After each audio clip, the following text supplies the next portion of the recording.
Ja, es ist mal wieder Zeit für so eine Reaction. Und ihr habt richtig geraten, es geht um den Mann mit den blauen Haaren, es geht um Rezo. Heute wollen wir gemeinsam auf sein drittes Video reagieren. Wir haben ja die ersten zwei schon im Stream gehabt. Die hat nicht so viel mit meinen Themen eigentlich zu tun. Ich bin ja hier eher Hacking, Security und vor allem auch Privacy.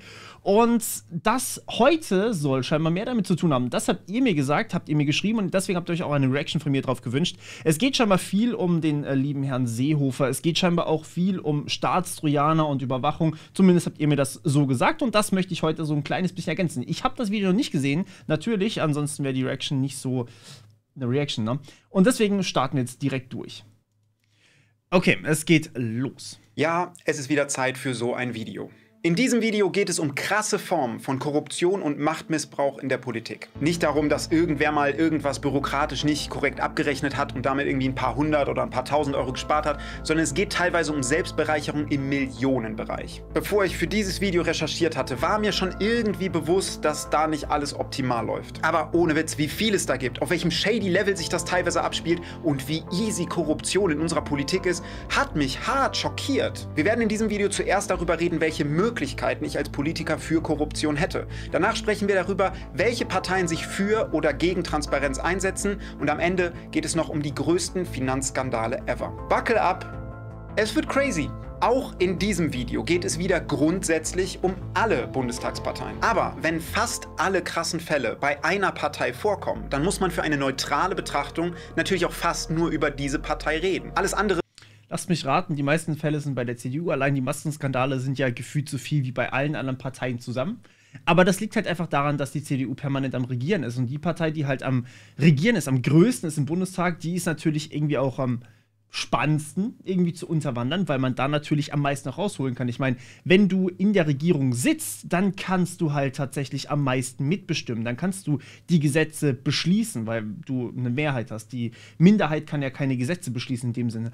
Deswegen ist das natürlich sehr, sehr interessant. Ich vermute, dass hier CDU auf Platz 1 ist, SPD auf Platz 2, aber das wäre jetzt keine große Überraschung. Was mich interessieren würde, wäre es wie es in den Landtagen aussieht. Ob da die anderen Parteien, die ja da auch teilweise vertreten sind, ob die da auch mit betroffen sind. Bin ich mal gespannt drauf.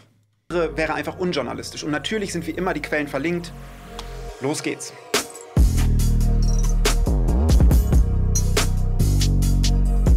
Bei Korruption geht es ja darum, dass ich als Politiker meine Macht ausnutze und du mir zum Beispiel was dafür gibst. Meine Macht dabei unbemerkt auszunutzen, ist nicht das Problem. Als Politiker habe ich 1000 Möglichkeiten in Gesprächen, Debatten, Abstimmungen, Gesetzen und so weiter, Sachen positiv für dich zu beeinflussen. Und natürlich kann erstmal keiner nachweisen, aus welchen Gründen ich das gemacht habe. Der aktuelle CDU-Innenminister gibt sogar zu, dass er Gesetze absichtlich kompliziert und Der aktuelle CDU-Innenminister ist Horst Seehofer. Wenn er den jetzt gleich zeigt, er triggert mich. Also bitte kleine Vorwarnung hier an der Stelle. Wenn ich Seehofer sehe, bin ich innerlich getriggert. Dem Kerl haben wir das IT-Sicherheitsgesetz 2.0 zu verantworten, weswegen Hackbacks legal sind. Das heißt, die Behörden, nehmen wir an, irgendeine Firma wird jetzt gehackt, okay? Also nehmen wir an, eine große Firma. Nehmen wir einfach mal BMW oder sowas, wird gehackt und die melden das an das BSI, an das Bundesamt für Sicherheit in der Informationstechnik. Dann darf unsere Behörde, beziehungsweise eine von unseren Behörden, hingehen und die quasi zurückhacken, also die Hacker zurückhacken. Die können da alles unternehmen. Die können sogar teilweise sich in Systeme einhacken, von denen sie denken, sie sind unsicher und sie dann patchen, natürlich.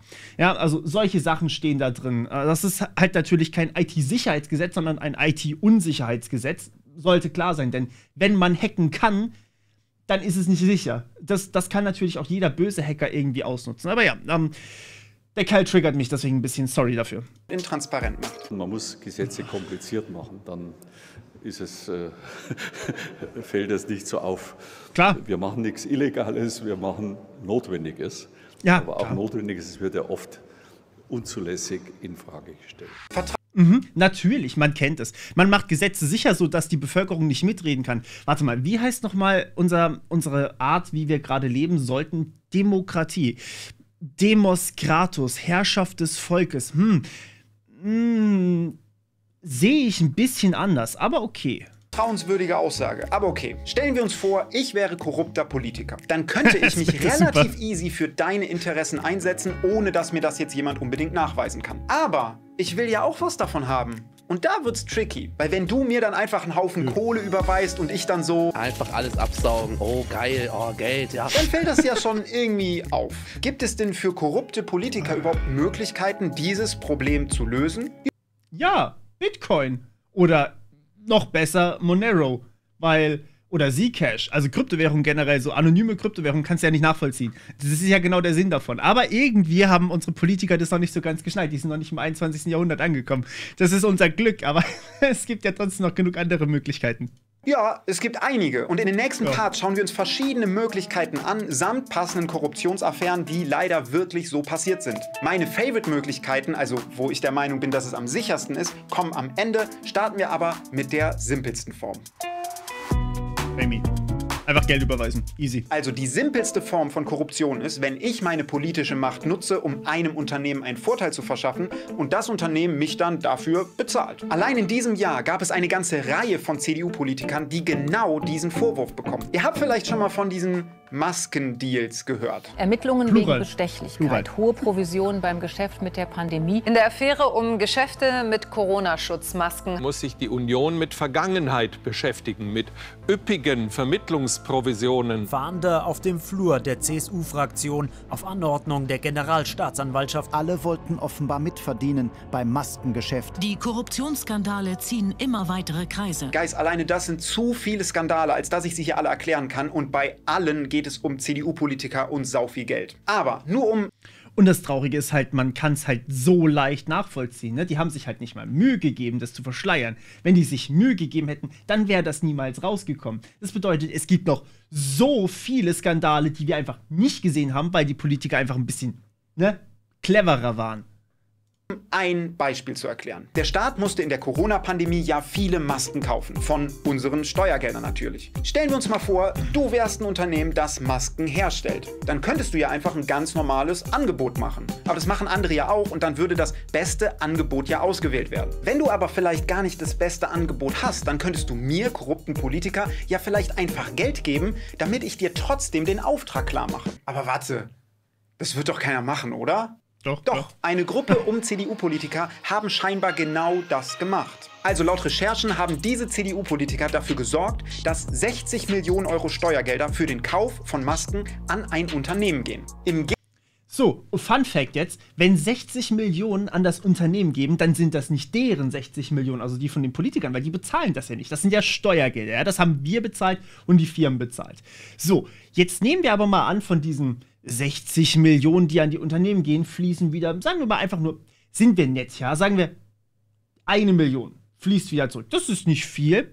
Diese 1 Million haben die ja dann offensichtlich mehr eingenommen. Ansonsten hätten sie also das Unternehmen mit den Masken hätte sonst ja das Ganze gar nicht gemacht. Das heißt, die haben gesagt, ey, wir verdienen jetzt durch diesen Deal, also das Maskenunternehmen, sagt jetzt einfach, ey, wir verdienen durch diesen Deal 5 Millionen mehr. Politiker, möchtest du eine davon abhaben? So, die anderen 4 behalten wir, du kriegst eine davon ab. Und dann haben wir im Endeffekt einen Preis von 55 Millionen, der eigentlich gerechtfertigt gewesen wäre, den vielleicht die Konkurrenz gehabt hätte. Und 4 Millionen, einfach nur wegen Korruptheit, geht an das Unternehmen, 1 Million geht an den Politiker. Fun Fact, die haben auch wir gezahlt. Ja, auch die Steuerzahler haben die gezahlt. Das heißt, wenn wir einfach mal diese ganzen Korruptionsdeals rausnehmen, hätten wir genug Geld für, I don't know, Forschung und Schulen, die vernünftig ausgestattet werden in der Digitalisierung oder auch schnelles Internet oder weniger Bürokratie oder, ja, soll ich noch ein paar Beispiele nennen? Ich glaube, ihr kriegt selber noch ein paar auf die Reihe. Aber die 5 Millionen waren sogar noch sehr, sehr, sehr nett gerechnet. Ich glaube, es sind deutlich mehr. Gegenzug für diesen Deal haben sie als Provision Beträge in Millionenhöhe bekommen. Also offenbar hat dieses Unternehmen... Also waren es 11,5, ja? Nehmen wir mal an, es sind 11,5. Ihr könnt euch überlegen, wie viel mehr dann das Unternehmen gemacht hat. Diese 11,5 Millionen Euro sind Steuergelder, die haben wir gezahlt. Mit 11,5 Millionen kann man einiges machen. Da kann man neue Schulen bauen, neue Krankenhäuser bauen, neue Bahninfrastruktur bauen. Aber, ja... Unternehmen durch den Deal so viele Millionen Euro unserer Steuergelder als Gewinn gemacht, dass sie dieser CDU-Gruppe über 11 Millionen Euro geben wollten. Gegen diese CDU-Politiker wird halt jetzt ermittelt. Aber es ist nicht mal klar, ob man die dran kriegen kann, weil das dazugehörige Gesetz vom Bundestag so schwach beschlossen wurde, dass sie sich laut Juristen extrem dumm angestellt haben müssten, um überhaupt bestraft zu werden. Trotzdem hätten sie das natürlich... Und das ist halt unsere Gesetzeslage in diesem Zusammenhang. Ne? Wir können, oder man hat einfach nichts in der Hand. Aber der Witz ist ja, wenn man Gesetze beschließen würde, die Korruption schwerer machen würden, ja, für die Politiker, dann hat man natürlich auf der anderen Seite Politiker, die diese Gesetze beschließen müssten. So, merkt ihr, was das Problem ist? Wenn Politiker Gesetze beschließen, die ihnen ihre Korruption erschweren, wird nicht so leicht passieren, obviously. Natürlich besser machen können, weil es total die leichten Wege gibt, wie man sich intransparent und anonym bezahlen lassen kann. Dazu aber später mehr. Jetzt geht es erstmal um eine andere Möglichkeit, Korruption durchzuführen.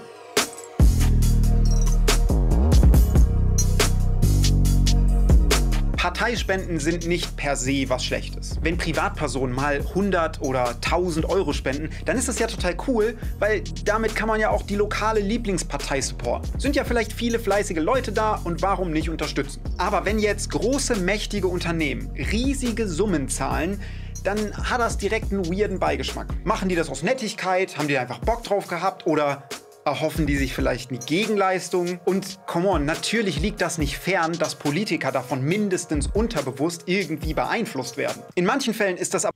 Ich meine, auf jeden Fall hast du eine Beeinflussung davon, weil ansonsten würde das Unternehmen ja gar nicht spenden. Was haben die davon, wenn es einen Politiker spenden? Die kriegen ja erstmal ist ja ein Unternehmen auf mehr Gewinn aus. Ja, das ist die einzige Definition quasi von einem wirtschaftlichen Unternehmen heutzutage, in den meisten Fällen. Viele sind dann noch innen drin ein bisschen altruistisch, aber meistens ist das dann auch finanziell motiviert. So, das ist quasi die Grundlage. Okay, man möchte mehr Geld machen.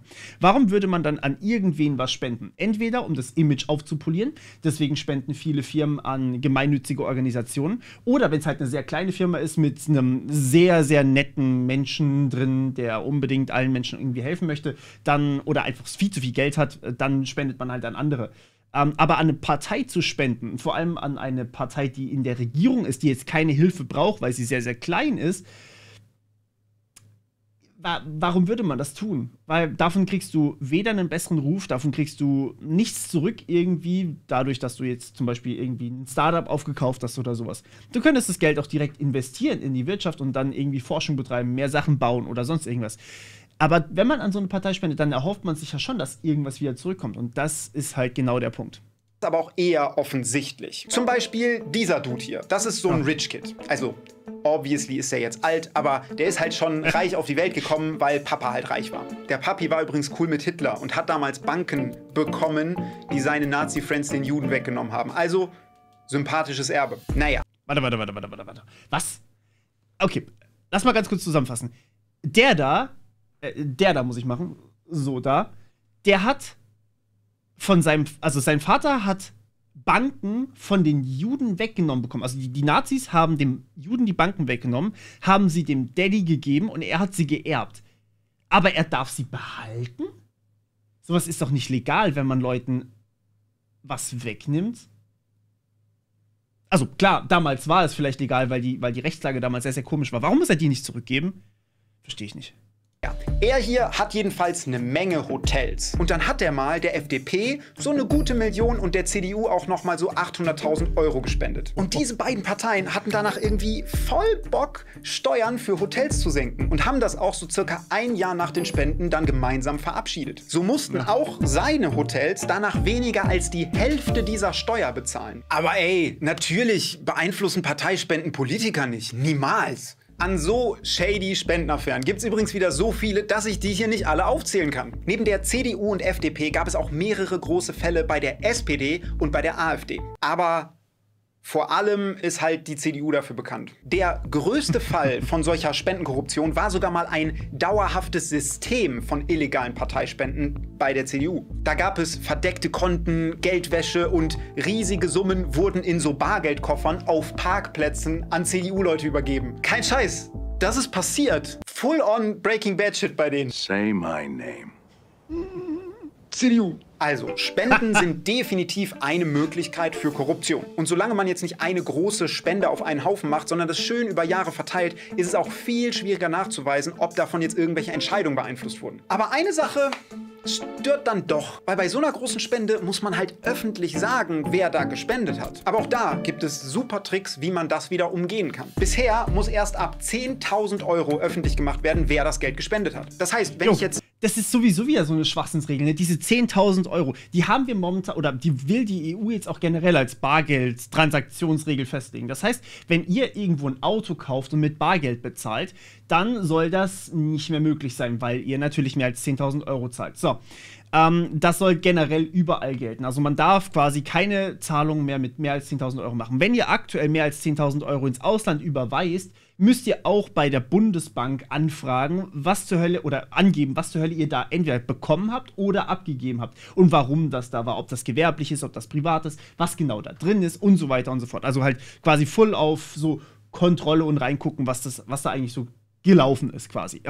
Und der Trick ist jetzt halt einfach ganz einfach. Ihr vereinbart einfach mit diesem Menschen da, dem ihr zum Beispiel ein Auto kauft. Also erstmal, warum gibt es diese Gesetze überhaupt gegen Geldwäsche? Ja? Das heißt, wenn ihr jetzt irgendwie im illegalen Casino oder im Poker im Keller oder sowas, was ja nicht ganz so legal ist, wenn ihr da Geld gewonnen habt, richtig viel, oder ihr seid bei der Mafia und habt dort richtig viel Geld gemacht, ja, durch Drogendeals, was weiß ich was, dann habt ihr natürlich irgendwann viel Kohle zusammen, wollt euch ein Auto kaufen, juhu, und geht dann dahin, weil auf der Bank einzahlen geht natürlich nicht, die fragen, wo kommt das Geld her, wenn es so viel ist, also geht ihr zum Autohändler und kauft euch dann ein Auto. So, und wenn ihr jetzt mit dem einfach ausmacht, ey yo, ich zahle dir 9.999 Euro jetzt, 9.999 Euro nächsten Monat und 9.999 Euro den Monat drauf, und das machen wir ein Jahr lang. Dann könnt ihr euch genauso gut ein anonymes Auto kaufen, wie wenn ihr das halt, naja, wie wenn ihr halt diese Regeln nicht hättet. Und genauso ist das bei diesen Transparenzregeln von der Politik auch. Da kann man einfach mehrmals 9.999 Euro überweisen. Das geht wunderbar. Super dreist wäre, dann könnte ich einfach sagen, ey, spende du mir nicht einen großen Haufen, sondern ihr mehreren Leute spendet mir einfach 9.999 Euro, weil dann habe ich immer noch einen großen Haufen Geld bekommen, aber ist ja alles 1 Euro unter dieser Grenze und ich muss nicht offenlegen. Okay, ja. Das wäre jetzt schon super dreist. Das wird ja keiner machen. Wobei doch, ich weiß sogar, wer es gemacht hat. Jens Spahn war das, aber lass uns mal gucken, ob das stimmt. Oder, ja Leel, doch. Begrüßen Sie mit mir Jens Spahn, unser CDU-Gesundheitsminister. Der hatte ein Spendendinner mit einem Dutzend reicher Unternehmer und die wurden laut Medienberichten sogar dazu aufgefordert, genau 9.999 Euro zu spenden. Obviously, damit Jens deren Identitäten verheimlichen kann. Das haben die Unternehmer dann auch gemacht und da kam richtig viel Cash an die CDU.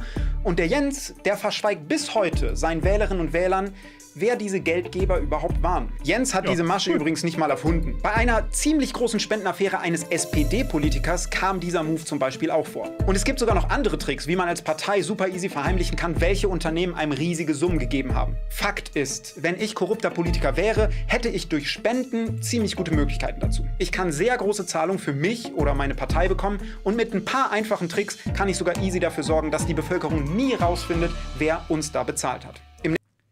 Vertreter des Volkes, ne? Da fällt mir noch ein ziemlich cooler Hack in dem Sinne. Also mein Kanal, für die Leute, die es jetzt vielleicht zum ersten Mal sehen, mich nicht so kennen oder so, mein Kanal ist ja über meistens Security-Themen, Hacking und so weiter und so fort. So, und es gab einen sehr, sehr prominenten Online-Banking-Angriff, der echt cool war. Die sind in das System ich weiß gar nicht mehr, welche Bank das war, die sind in das System der Bank eingebrochen und haben dort in Centbeträgen immer Überweisungen getätigt. Das heißt, 1 Cent auf ihr Konto, noch 1 Cent auf ihr Konto, 2 Cent, 5 Cent und so weiter und so fort. Alles unter 10 Cent. Okay, Festplatte war kurz voll, sorry.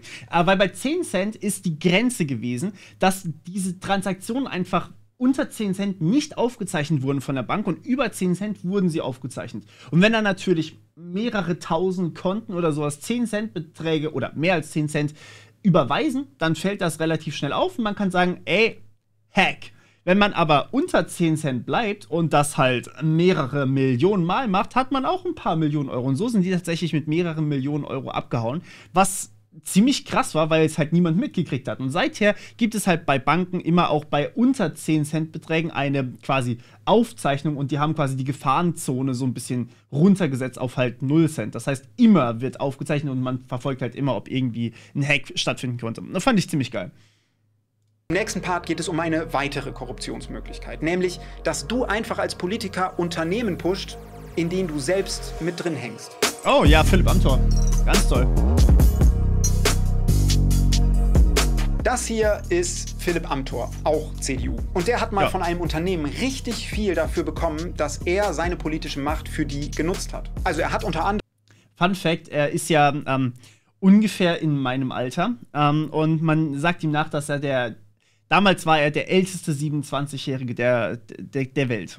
Einen seitenlangen Brief an den CDU-Wirtschaftsminister geschrieben und da hat er gesagt, ey, Bro, hier ist so ein Unternehmen, das heißt Augustus Intelligence und das wäre doch ein spannendes und politisch vielversprechendes Investitionsvorhaben. Philipp hat ihn darauf hingewiesen, dass der Strompreis für Augustus Intelligence hier in Deutschland leider ein bisschen zu hoch ist. Aber abgesehen von einer Strompreisgestaltung wäre es ja vielleicht grundsätzlich mal gut, wenn sich der Wirtschaftsminister mit diesem Unternehmen trifft. Leute, what the fuck? Aber es wird noch krasser. Nachdem Philipp seine politische Macht für dieses Unternehmen genutzt hat, kam es natürlich zu so einem Treffen zwischen dem Wirtschaftsminister und Augustus Intelligence. Und Amthor wurde dafür laut Medienberichten in internen Chats bei Augustus gefeiert. Geiler Typ und man müsse sich bei ihm bedanken, haben sie gesagt. Und bedankt wurde sich dann offenbar. Philipp hat kurze Zeit später einen Direktorenposten in diesem Unternehmen bekommen und Aktienoptionen im Wert von bis zu $250.000. Als die ganze Sache dann aufgeflogen ist, meinte Philipp so, was? Ich bin doch nicht käuflich. Da lehne ich immer dankend ab und ich will das nicht und das ist nicht so gut und ich bin nicht so einer. Nee, natürlich nicht. Und für die CDU scheint es kein Problem zu sein. So richtige Konsequenzen gab es nicht und die haben den jetzt auch als Spitzenkandidat aufgestellt. Ja, und ein Stellvertreter. Er ist immer noch im Amt. Er tritt jetzt wirklich als Spitzenkandidat in seinem Wahlkreis an. Das heißt, er könnte, wenn er die Mehrheit aller Stimmen bekommt, per Direktmandat in den Bundestag einziehen. Das heißt, die Leute, wenn die ihm quasi genug Stimmen geben, dann landet der, egal welcher Listenplatz er ist, instant im Bundestag. Und so sieht es halt mit wahnsinnig vielen Leuten aus, die solche Affären mal hatten. Die kommen entweder direkt wieder als Kandidat auf die Liste oder als Spitzenkandidat oder sonst irgendwas. Oder sie landen im Europaparlament, wo dann die Leute sind, die man nicht mehr weiter vermarkten kann. Weil die Leute im Europaparlament, die wählen wir ja nicht so perfekt direkt, wie das jetzt da im Bundestag zum Beispiel der Fall ist. Der CDU-Vorsitzender meinte sogar, er ist eben noch jung.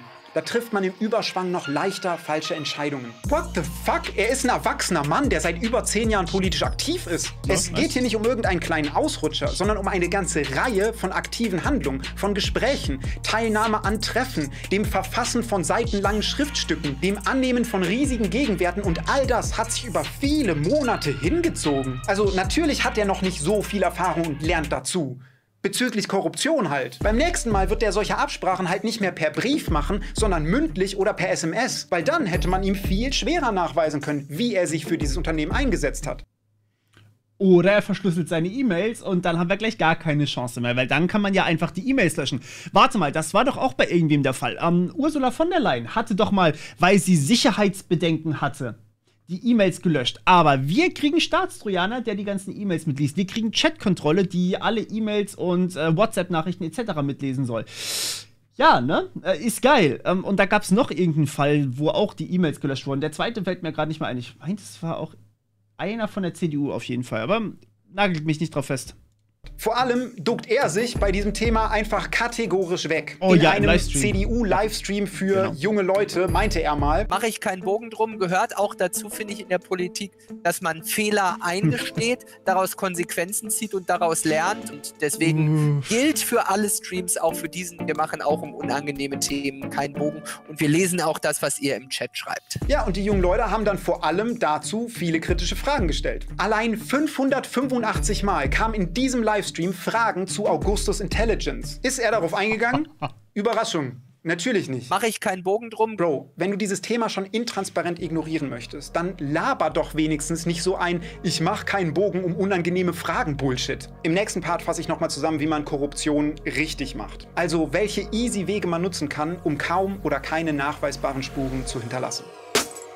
Wäre mega einfach eigentlich. Also ich meine, im Endeffekt musst du dich nur mit diesem Unternehmen an einen Tisch setzen, musst die E-Mails austauschen. Ich meine, solche Treffen kann man ja anonym machen. Musst die E-Mails austauschen, musst einen PGP-Schlüssel austauschen, also quasi, dass die E-Mails verschlüsselt werden können. Oder am besten noch irgendeinen anonymen Messenger-Dienst, der vielleicht zusätzlich verschlüsselt ist oder sowas. Und dann kannst du schon überhaupt nicht mehr nachweisen, wie ihr kommuniziert habt. Dann muss das Unternehmen dir natürlich noch Geld überweisen. Dann nimmst du, wie gesagt, einfach irgendwelche Kryptowährungen, sowas wie Monero oder Zcash. Und schon hast du dein perfektes kannst kommunizieren, die sagen dir, wie du abstimmen sollst und perfekt, ist alles bezahlt, ist alles im Lot. Jetzt wird es nur natürlich schwierig, weil die EU oder generell Deutschland hat ja so viele Überwachungsmaßnahmen beschlossen, dass man auch keine anonymen Zahlungen mehr leisten kann, also als Privatperson, dass Kryptowährungen reguliert werden sollen, dass man keine anonymen Wallets mehr haben darf. Was hatten wir noch alles? Dass wir natürlich Chatkontrolle haben, das heißt, dass Chats alle entschlüsselt werden sollen und von einer KI automatisch überprüft werden. Und Staatstrojaner gibt es natürlich auch. Aber ich meine, da kann man sich natürlich dann rausnehmen, weil man ist ja Politiker. Ne? Man hat ja die Drähte zum Horst, ne? zum Innenminister, Innenminister, genau.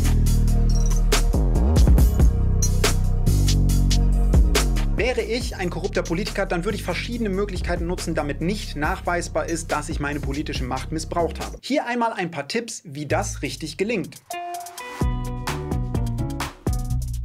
Grundsätzlich bietet es sich total an, als Politiker selbst in Unternehmen drin zu hängen, die man dann pushen kann. Stellt euch mal vor, ich hätte ein Landwirtschaftsunternehmen und wäre Politiker. Aber nicht irgendein Politiker, sondern ich wäre genau dafür da, Gesetze für die Landwirtschaft zu machen. Dann könnte ich das nicht nur so lenken, dass es eben gut für mich ist, sondern habe auch Vorteile, weil ich zum Beispiel weiß, welche Gesetzesentwürfe bevorstehen. Das wäre auf jeden Fall eine Art von Korruption, die ich wählen würde, weil ich kann ja nichts dazu, dass ich davon profitiere.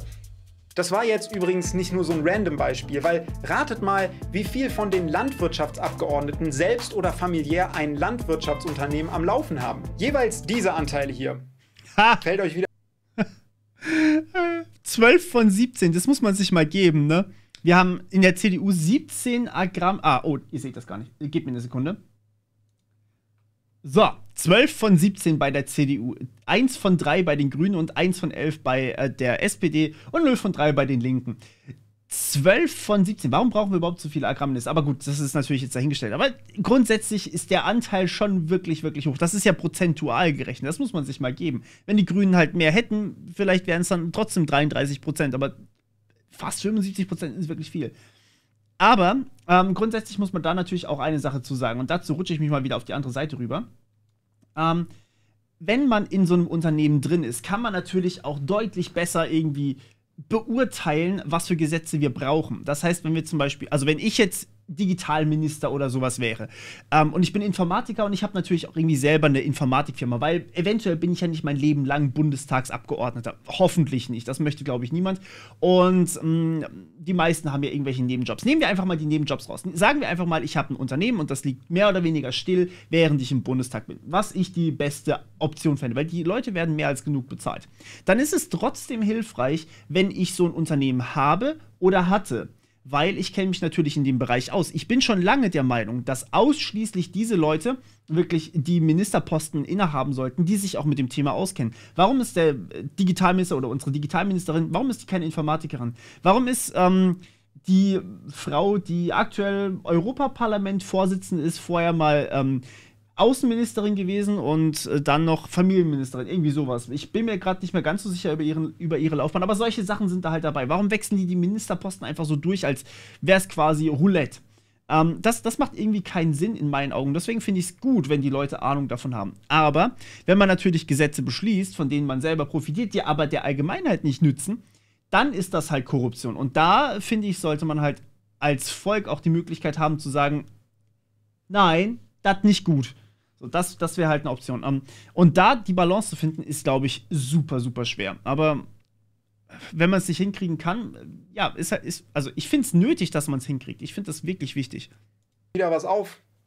Ich weiß nicht. Es ist grundsätzlich cool, wenn Politiker sich mit den Sachen auskennen, die sie entscheiden. Aber wenn in einer Partei die meisten Leute, die solche Entscheidungen treffen, auch selbst davon profitieren können, dann ist das maybe nicht so ausgewogen. Und die Politiker, die in solchen Unternehmen drin hängen, könnten sogar noch jeweils mehr sein. Denn es gibt einen weiteren Vorteil bei der Korruption mit Unternehmensbeteiligung. Bisher müssen Politiker nicht offenlegen, in welchen Unternehmen sie drin hängen, solange das nur 25% Anteil sind. Jetzt wird es zwar deutlich runtergesetzt, aber grundsätzlich gilt immer noch, je nach Anteil muss ein Politiker nicht offenlegen, in welchem Unternehmen er drin hängt. Also. Ja, was?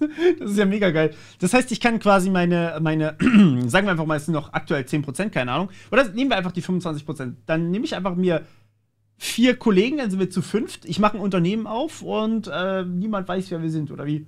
So, dann habe ich quasi, weil jeder hat ja nur 20% Anteil, Da muss ich nicht aufdecken, ob ich in dem Unternehmen beteiligt bin, obwohl es zu 100% uns gehört. Da fuck, warum nicht? Das macht gar keinen Sinn. Das Ganze bietet erstmal gute Möglichkeiten, aber ist natürlich eher so ein dauerhaftes Ding. Wäre natürlich mega, wenn ich jetzt auch für direkte Leistungen noch direkt bezahlt werden könnte. Und auch dafür gibt es easy Tricks. Kryptowährung. Eine Möglichkeit, wenn du ein Unternehmen bist und ich ein korrupter Politiker, wäre, dass du mir nicht einfach eine große Zahlung überweist, sondern mich einfach dauerhaft anstellst für, weiß ich nicht, Aufsichtsrat oder so. Solche Anstellungen bei Unternehmen gibt es in der Politik recht oft. Allein im letzten Video hatten wir gesehen, wie viele Politiker auf der Payroll von nur einem Kohlekonzern stehen und dabei teilweise über 100.000 pro Jahr bekommen. Es gibt aber noch eine andere Möglichkeit, denn ich könnte dein Unternehmen jetzt einfach über meine Beratungsfirma beraten. Also ich könnte dir einen politischen Gefallen tun und du gibst mir nicht direkt Geld, sondern überweist das einfach an eine Beratungsfirma. Damit kann man nämlich riesige Summen irgendwie rechtfertigen. Es ist total flexibel und das Geilste ist, ich muss nicht mal offenlegen, wer da bezahlt hat. Weil man ist ja dann einfach nur beauftragt worden. Also meine Firma wäre dann ja beauftragt worden von dieser anderen Firma, die halt politisches Ding haben möchte. Da gibt es ein paar geile Fälle. Ich glaube, die nennt er, wahrscheinlich nennt er die auch gleich noch. Aber die Fälle sind halt wirklich teilweise so dreist, die haben die fucking selbe Telefonnummer für ihre Beratungsfirma und für sie als Bundestagsabgeordneten. Und da gehen dieselben Leute ran. Das hat, glaube ich, der Chaos Computer Club mal getestet. Da gehen wirklich dieselben Leute ans Telefon, egal bei wem du anrufst. Das heißt, es ist wirklich derselbe Apparat. Und das bedeutet halt direkt, im Endeffekt, wenn die Beratungsfirma einen Auftrag kriegt, dann wird der von Menschen ausgeführt, die von uns Steuerzahlern bezahlt werden. Weil die Angestellten von diesen Bundestagsabgeordneten werden natürlich von uns Steuerzahlern bezahlt. Sprich, die da ans Telefon gehen. Egal, ob Beratungsfirma oder das Bundestagsabgeordnetenbüro. Das ist halt der Witz an der Sache, ne? Wegen Verschwiegenheitspflicht. Bei manchen Beratungsarten ist diese Verschwiegenheitspflicht schon gesetzlich gegeben, aber ich kann mich ansonsten auch einfach immer vertraglich dazu verpflichten. Und ja, nennt sich NDA, muss man aber in vielen Fällen auch einfach machen. Das macht tatsächlich sehr viel Sinn. Gerade im Bereich IT-Sicherheit muss man so eine NDA immer haben, weil, nehmen wir an, ich mache einen Auftrag als Pentester, als quasi beauftragter Hacker, ja, dann suche ich nach Sicherheitslücken in einem Unternehmen, in einer Website drin, und wenn ich jetzt nicht verpflichtet werde, vertraglich, dass ich diese Sicherheitslücken niemandem anders geben darf, dann könnte ich einfach hergehen und sagen, ey, yo, hat jemand Bock, ne? Hier ein paar Hacks für XY? So, das geht halt nicht. Das heißt, man muss sich da eigentlich in den meisten Fällen wirklich vertraglich so absichern, dass es halt anonym ist.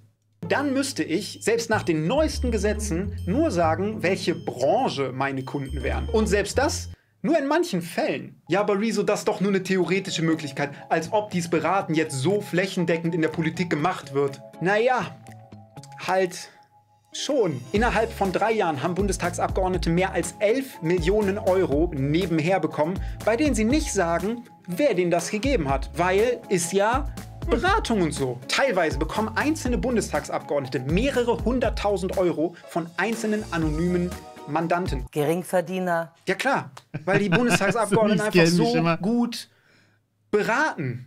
Versteht sich. Also, das Beratergeschäft im Bundestag boomt total. Und von wem die Politiker da Geld bekommen, ist halt meistens intransparent. Ja, okay, Rezo ist schon sehr auffällig, aber ich bin mir sicher, dass die Politiker ihr Amt und die Beratung immer klar trennen. Naja, es ist nachgewiesen, dass Politiker diese Tätigkeiten teilweise mischen. So wurden für Beratungsfirmen und das politische Amt teilweise die gleiche Telefonnummer genutzt, teilweise sogar das gleiche Büro samt Mitarbeiterin, die wir Steuerzahler bezahlen. Und der CDU-Gesundheitsminister hing in einer Agentur drin, die, and I shit you not, öffentlich mit folgendem Satz geworben hat. Ganz gleich, ob es um eine Anhörung, ein Hintergrundgespräch oder um eine Plenardebatte geht, wir sind für Sie dabei.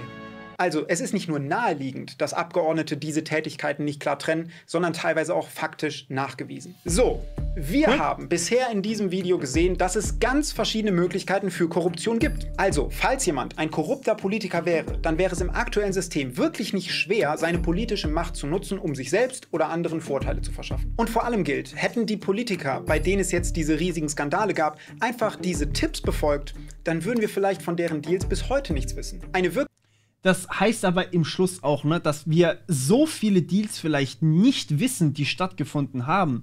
und die einfach besser verschleiert wurden. Also da kann es noch so viel mehr im Hintergrund geben, den wir niemals aufdecken werden. Diesen Kram werden wir niemals irgendwie aufdecken können, weil nach den aktuellen Regelungen gibt es halt Möglichkeiten, das komplett anonym zu machen. Und ich meine, wie gesagt, selbst wenn jetzt die Transparenzgesetze auf Maximum gepusht werden und man alles aufdecken muss, kann man immer noch einfach illegalerweise hingehen und sagen, ey, yo, lass mal hier ein kleines Abkommen und so. Und ja, die Sachen sind einigermaßen sogar noch legal, damit wird man davonkommen. Das würde man, wenn man das alles so geheim macht, natürlich nicht. Aber ich meine, man kann es abstreiten, man kann es ja nicht nachweisen und es ist dann komplett anonym. Das heißt, man kann auch einfach so das Ganze dann machen, ohne dass man irgendwas aufdecken könnte.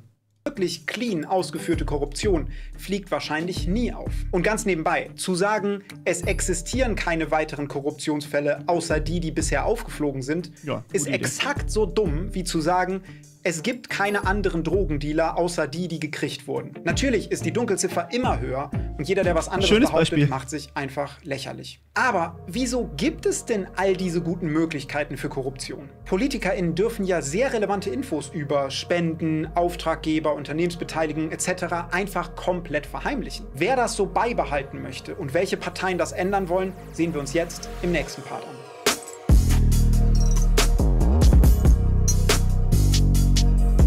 Wie immer ein Shoutout an Lisa, mit der ich zusammen diese Videos mache, und an Jakob, der den Schnitt macht. Aber insbesondere bei diesem Video hier gilt, ohne die Recherchen und Aufdeckungen von vielen JournalistInnen würden wir das meiste in diesem Video gar nicht wissen. Deshalb Shoutout an diese ganzen MVPs, die wirklich eine Menge auf. Ich stehe gerade wieder mal vorne dran vor etwas. Sorry, ich bin auch tatsächlich vor manchen seine Einblendung, aber ich glaube, die sind jetzt nicht so relevant. Er sagt ja alles nochmal auf der Tonspur, aber hier schaut doch nochmal an. Die ich überdeckt habe, Spiegel, Fokus, Stern und unvollständige Liste ohne Reihenfolge. So, das sollte vielleicht dazu gesagt werden. Aufgedeckt haben. Teilweise ist das einfach insane krass, was die leisten. Und die meisten davon finanzieren sich zu großen Teilen über Abos oder Spenden. Also wisst ihr Bescheid. Und dass die meisten Fälle von Machtmissbrauch nicht von einer staatlichen Kontrollinstanz, sondern von JournalistInnen entdeckt, öffentlich gemacht und aufgearbeitet werden, zeigt ein immenses Versagen dieser staatlichen Kontrollinstanzen. Weil es gibt doch ganz viele andere Versagen in der staatlichen Kontrollinstanz. Habt ihr schon mal von Pegasus gehört? Dazu kommt bald ein Video von mir. Ist noch so ein Versagen der Kontrollinstanz, weil man das einfach so gekauft hat, ohne uns irgendwas zu sagen. Aber wie gesagt, freut euch da auf ein Video dazu. Ihr müsst nicht selber recherchieren, ich mache das für euch.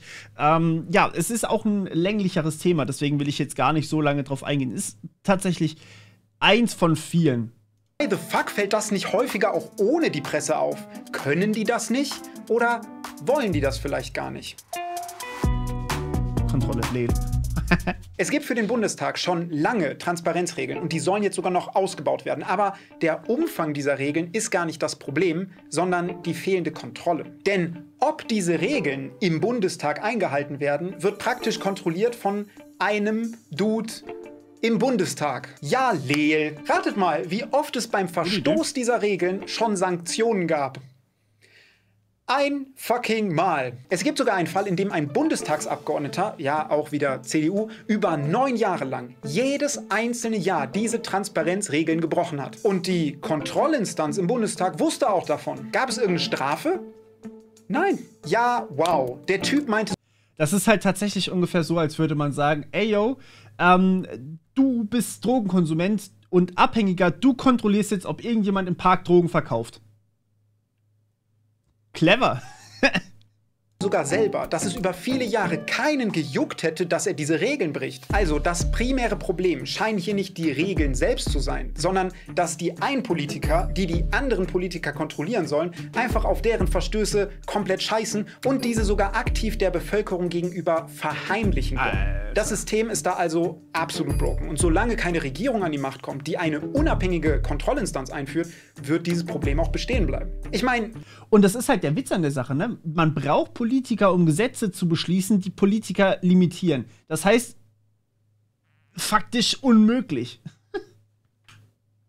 Stellt euch mal Folgendes vor. Manche InfluencerInnen kennzeichnen ja ihre Werbung nicht auf Instagram und so. Und jetzt stellt euch mal vor, nicht mehr eine Behörde kontrolliert das, sondern Simon Desue soll ab jetzt kontrollieren, ob jeder seine Werbung richtig gekennzeichnet hat. Wäre das eine gute Idee? Nein, obviously nicht. Wieso läuft das dann bei den mächtigsten Politikern in diesem Land so? Und das ist nicht mal das einzige Problem. Jetzt geht es kurz um Lobbyismus. Das Beispiel ist sogar noch besser mit Simon Desue, dass er quasi die Werbung kontrolliert, die Influencer schalten.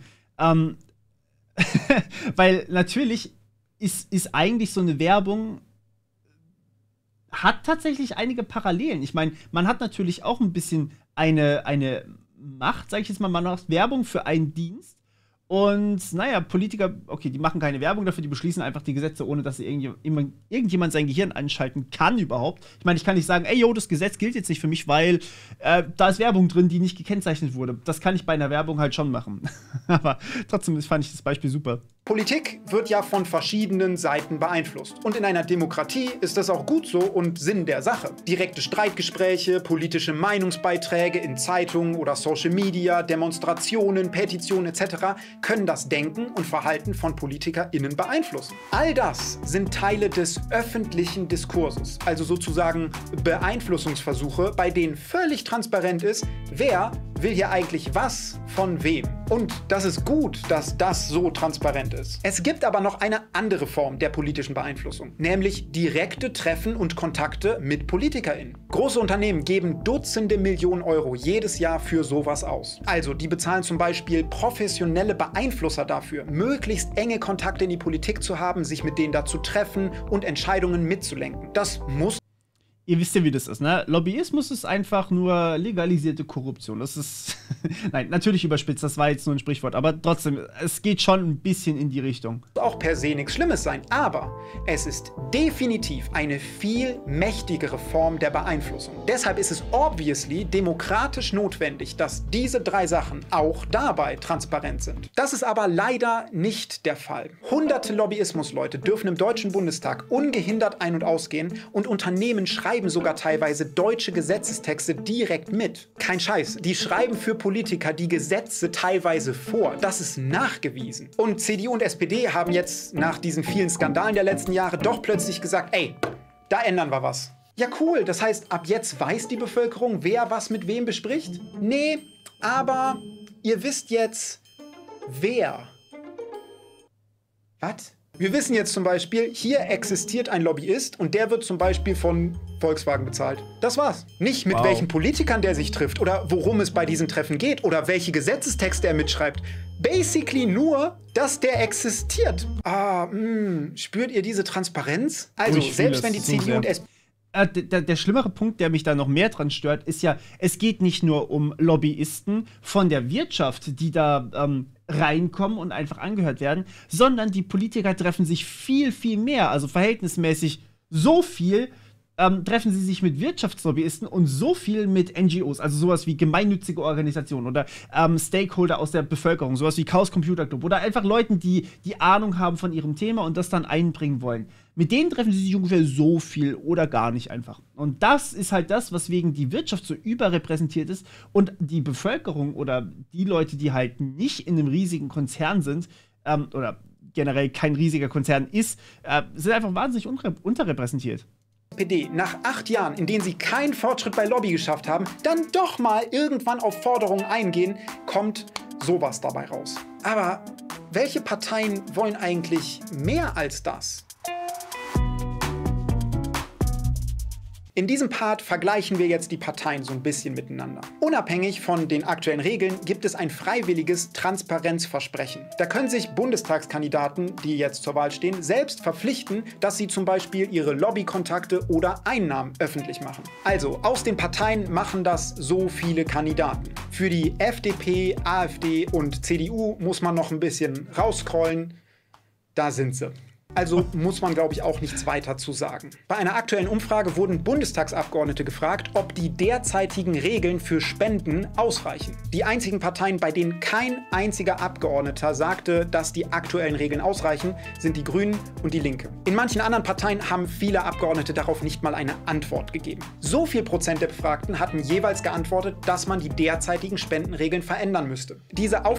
Fun Fact, ich habe immer noch keine Antwort bekommen für mein Digitalprogramm. Von den Linken habe ich mittlerweile eine Antwort bekommen und von den Grünen. Von den Grünen, das findet ihr auf Twitter, das habe ich quasi rauskopiert mit dem Link zur Abgeordnetenwatch, wo das Team von Annalena Baerbock geantwortet hat. Und mit den Linken hatte ich einen Podcast, den findet ihr unten auch in der Beschreibung verlinkt. Das so als Ergänzung zu meinem digitalpolitischen Video, das ja für die Bundestagswahl da sein sollte. Und ja, immer noch keine Antwort habe ich von der CDU, von der SPD und na gut, die AfD hat mir ja quasi geantwortet. Die haben halt einfach aus ihrem Wahlprogramm gecopy-pastet und ja, mehr nicht wirklich gemacht. Trotzdem finde ich das ein bisschen beeindruckend, weil wenn man so viele Anfragen einfach ignoriert, und ich habe nicht nur eine Anfrage gestellt bei der CDU, ich habe angefragt bei Armin Laschet natürlich. Ich habe angefragt beim netzpolitischen Sprecher, ich habe angefragt bei der Digitalministerin und ich habe noch jemand vierten angefragt, wo ich jetzt nicht mehr ganz genau weiß, wer das war. Die Namen merke ich mir auch nicht, es tut mir leid. Ich habe viele Namen, die ich anfrage, aber die 4 haben mir immer noch nicht geantwortet. Und bei der FDP und bei den kleinen Parteien sowieso und bei der hier bei den Grünen und bei der Linken auch, haben mir die Leute halt einfach so geantwortet. Ich musste nicht 50 Mal nachfragen, sondern die sind danach auf mich zugekommen und haben die Fragen noch im Nachhinein einfach beantwortet. Es hat einfach zu lange gedauert. Das ist ja auch in Ordnung, wenn es zu lange dauert. Aber dass man einfach komplett 4 Anfragen ignoriert von der CDU, heißt halt einfach so, yo, du bist Bevölkerung, du interessierst uns eigentlich absolut gar nicht. Und wir haben sowieso eine eigene Meinung. Cool. Aufteilung zeigt sich auch so ein bisschen, wenn man sich die bisherigen Pläne der Parteien anschaut. Ich habe euch hier mal verschiedene Zusammenfassungen und Vergleiche von Wahlprogrammen und Abstimmverhalten der jeweiligen Parteien verlinkt. Ich fasse das hier jetzt nochmal zusammen, aber checkt es gerne selbst im verlinkten Material aus. Bei den Maßnahmen zur Bekämpfung von Lobbymissbrauch und Korruption wollen die Grünen und die Linke am meisten machen. Die SPD ist so lala, weil die haben zwar weniger konkrete Forderungen als die beiden, wollen aber mehr als CDU und FDP, aber haben diese Themen jetzt in 8 Jahren Regierung nicht wirklich gepusht. Und das ist halt genau das Thema. Die SPD behauptet immer, dass sie solche Themen haben wollen, aber pushen sie dann halt nicht, wenn sie wirklich irgendwie an der Regierung dran sind. Denen ist es halt völlig egal. Und die CDU, die macht da gar keinen Hehl mehr draus. Die sagen so, yo, nee, wollen wir gar nicht. Weiß sowieso mittlerweile jeder, dass wir korrupt sind, also ist uns egal. Und teilweise Änderungen, die sie angeblich wollen, nicht mal als Vorschlag eingereicht. Also, ihr versteht, so teils, teils. Bei der AfD ist es völlig durcheinander und inkonsistent, wie sie sich zu diesem Thema verhalten. Sie sind zum Beispiel angeblich für weniger staatliche Parteigelder, haben aber ihre eigenen staatlichen Parteigelder künstlich hochgepusht. Sie wollen angeblich mehr Transparenz, hatten aber die intransparenteste Wahlkampffinanzierung ever, die auch illegal war. Also die sind wie immer nur unangenehme Lappen. Und die FDP und CDU haben mit Abstand am wenigsten Bock auf Regulierung und Transparenz bei diesem Thema. Die CDU hat da einen anderen Ansatz. Nach einem großen Skandal hat die CDU mal gesagt, ey, wir brauchen jetzt nicht wirklich mehr Transparenz, aber wir machen jetzt einen Ethikkodex. Da steht drin, dass man nicht korrupt sein soll und daran halten wir uns jetzt. What the fuck, Digga? Dafür solltet ihr keinen Kodex brauchen. Und was? Danach gab es weitere Korruptionsfälle? Was? Dabei hat... Das habt ihr gerade nicht gesehen. Unten drunter waren 6 Quellen verlinkt an der linken Seite, wo ich gerade drüber bin. Hattet ihr doch einen Kodex, Jungs? CDU-Politiker brechen ihre Versprechen an die Bevölkerung? So kenne ich die gar nicht. Nee, doch, genau, ja doch, so kennen wir die halt. Die CDU hat sogar gesagt, wir brauchen nicht Transparenz, sondern wir haben jetzt ein Compliance-Gremium, das auf sowas achtet. Dieses Gremium haben die 2013 gegründet, wegen auch wieder einer großen Korruptionsaffäre. Und wisst ihr, wie oft das Gremium getagt hat? Ah, Sekunde, da muss ich wieder weg. Ich könnte mich eigentlich mal nach oben schieben, ne? Machen wir mal hier weiter. Ja, 69 finde ich gut, 420 finde ich auch gut. 10 oder 1 ist wahrscheinlich realistischer. Ich würde mal B raten, aber fast ein bisschen dreist. Ne? Sollen wir 10 nehmen? Ich glaube, ich nehme tatsächlich B. Nie. Dieses Jahr hat die CDU auch wieder wegen Korruptionsaffären gesagt, ey, wir machen jetzt eine Ehrenerklärung, dass wenigstens bezogen auf die Corona-Pandemie jetzt alles ans Licht gekommen ist und keiner sonst mehr korrupt ist. Und dieses Mal stimmt das auch. Ehrenwort. Ja, wenn ihr das sagt. Aber es ist nicht so, dass die CDU mit der SPD grundsätzlich gegen mehr Kontrollen ist. Die wollen Kontrollen, die feiern Kontrollen. Nur halt nicht für sich, sondern für wen anders. Uns. Yay. Ja. Oh ja, jetzt kommt das Kapitel, wo ich sehr gespannt drauf bin. Also ich habe darüber ja schon mehrere Videos gemacht. Ich habe ja auch mein eigenes Zerstörungsvideo von der CDU gemacht. Das verlinke ich euch mal in der Endkarte. Da sind so viele Gesetze beschlossen worden. Wie gesagt, also wir haben Chatkontrolle. Wobei, lasst uns erstmal gucken. Mal gucken, was er alles nicht nennt. Weil es sind so viele, ich habe mittlerweile selber den Überblick verloren.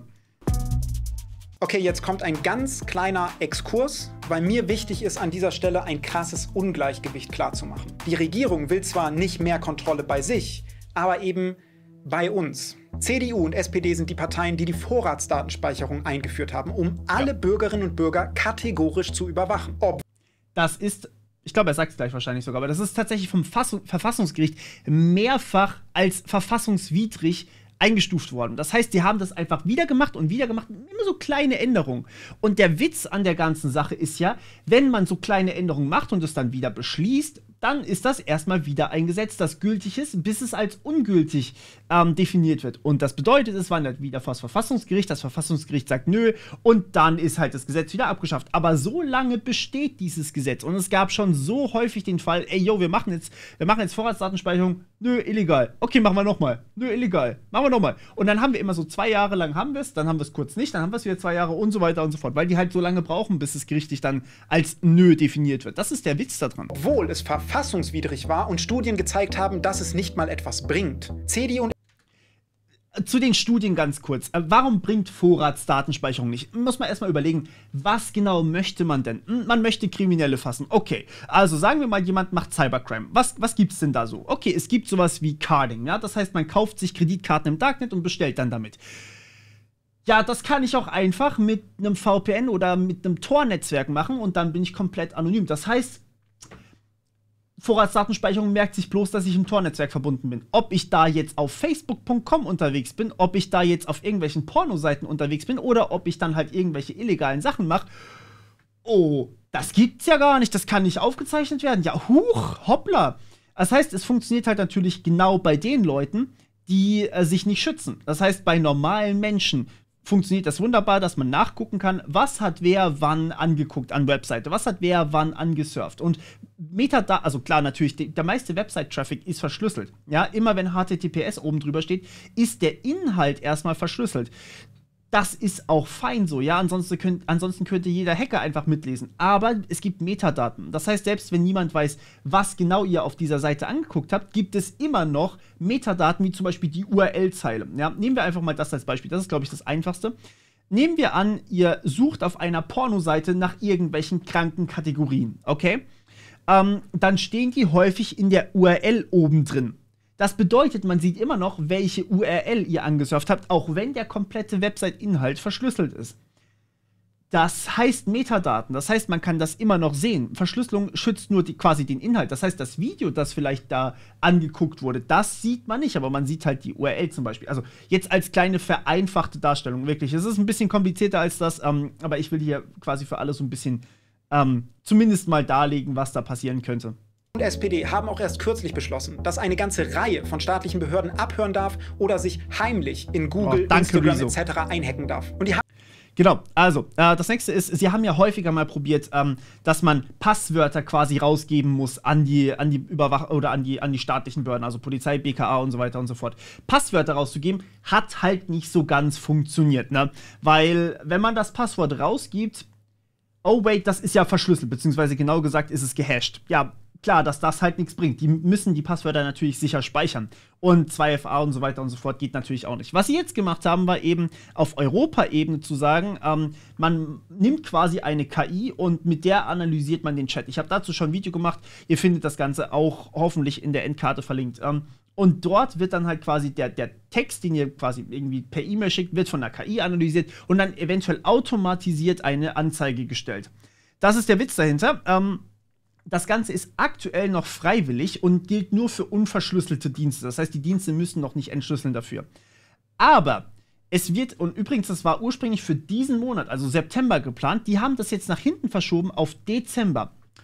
Nicht rein zufällig, weil da eine Wahl ansteht jetzt in einer Woche. Nein, ganz sicher nicht. Naja, auf jeden Fall, im Dezember ist jetzt die finale Abstimmung und wenn die angenommen wird, dann wird die Chatkontrolle verpflichtend für alle Messenger. Ich kann das nicht oft genug sagen. Schreibt euren EU-Abgeordneten, dass die auf gar keinen Fall dafür stimmen dürfen. Denn ansonsten gibt es keine Verschlüsselung mehr bei Messengern. Ansonsten wird euer Threema, Wire, Element, WhatsApp, Telegram, Signal, whatever Chat, ja. Jeder einzelne Chat muss erstmal entschlüsselt an diese KI geschickt werden und dort wird dann überprüft, ob da Kinderpornografie zum Beispiel drin ist. Und das ist halt quasi der Grund, warum es angenommen wurde. Aber das lässt sich natürlich super leicht ausweiten. Das lässt sich super leicht ausweiten auf, haben wir jetzt vielleicht da jemanden, der über Drogen redet? Okay, dann nehmen wir den doch auch mal direkt rein, weil wir haben ja diese Strukturen schon. Und das ist halt genau der Punkt. Also das heißt im Endeffekt genau das. Das zum Hackbacks habe ich ja schon gesagt, IT-Sicherheitsgesetz, dann meint er wahrscheinlich noch Staatstrojaner. Da gab es eine riesige Affäre. Pegasus, wie gesagt, dazu kommt bald ein separates Video. Das kommt noch im Oktober, also es dauert nicht mehr allzu lange. Und ja, es gibt noch so viele mehr. Also ihr seht, da gibt's einiges momentan. Wir haben entschieden, dass auf unseren Handys und Laptops dafür sogar Sicherheitslücken offen bleiben sollen, die dann natürlich auch jeder andere kriminelle Hacker nutzen kann. Ja, cool. Danke, Rezo. Danke dir. Und vor allem die CDU will immer und immer und immer mehr Überwachung. Das ist... Ganz kurz, wir gehen nochmal ganz kurz und vor allem zurück. So, hier die Ausweispflicht für E-Mail-Nutzer finde ich auch super geil. Es soll auch eine Ausweispflicht für YouTube etc. geben. Ich move mich mal hier nochmal an die Seite, auf die andere Seite hier. Es soll auch noch eine Ausweispflicht, also es sollte ursprünglich eine Ausweispflicht für Messenger geben. Es sollte... genau, das Oberste haben sie sogar tatsächlich gemacht. Also, dass sie mit Chatnachrichten überwachen können, das gibt's ja jetzt. Oder da arbeiten sie gerade dran. Wie gesagt, Chatkontrolle.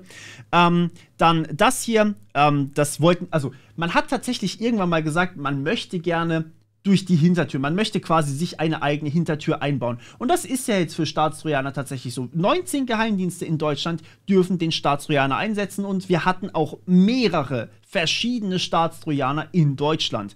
Und ja, mehr Videoüberwachung wird ja auch immer wieder gefordert. Das steht auch ganz prominent im CDU-Wahlprogramm drin, dass man mehr Videoüberwachung machen möchte und dass man eben Ausweispflicht für E-Mail haben möchte, dass man Ausweispflicht für Social Media haben möchte und dann möchte man die Leute da permanent bannen können. All diese Dinge stehen im Wahlprogramm drin und auch für Vorratsdatenspeicherung loben die sich in ihrem Wahlprogramm ohnegleichen, ja, die loben sich da so hart raus. Und das ist wirklich nur ein Überblick. Also ich verlinke euch das Video zu der ganzen Überwachungsthematik nochmal. Oder schaut einfach bei mir auf dem Kanal vorbei. Es dreht sich gefühlt, alle paar Videos dreht sich was darum. Kryptowährungen wollten sie auch überwachen lassen. Das heißt, dass man wirklich nur noch ein Wallet bekommen kann, wenn man seinen Ausweis hinterlegt. Was rein technisch gesehen kompletter Bullshit ist, weil jeder kann sich sowas einfach programmieren und damit dann halt Kryptos empfangen. Macht halt nicht mal Sinn teilweise. Aber wie gesagt, diese ganzen Methoden, die sie da so anpreisen, von wegen, ja, die machen alles sicherer, Terrorismusbekämpfung und gegen Kinderschänder und so weiter und so fort, die kann man so leicht umgehen. Nutze ich einmal das Tor-Netzwerk, ist alles weg. Vorratsdatenspeicherung, verschlüsselte Nachrichten sind wieder möglich. Ich kann einfach selber verschlüsseln. Oder, was auch geil war, einige Terroristen haben innerhalb eines, ich glaube Counter-Strike war das, haben sie einfach die Koordinaten ihres Anschlags an die Wand geschossen. Ihr wisst, da sieht man dann solche Einschussspuren, ja. Das haben sie an die Wand geschossen. Offensichtlich nicht verschlüsselt und offensichtlich öffentliche Daten, aber ja, sowas überwacht man halt einfach nicht. Und deswegen, solche Überwachungsmaßnahmen funktionieren halt nicht bei den Leuten, die sie wirklich treffen sollen. Die funktionieren nur bei euch, wenn ihr euch quasi freiwillig einfach nicht mehr verschlüsselt oder nicht mehr sichert. Und das ist halt der große Witz an der Sache, dass das einfach, naja, völlig liegen gelassen wird quasi.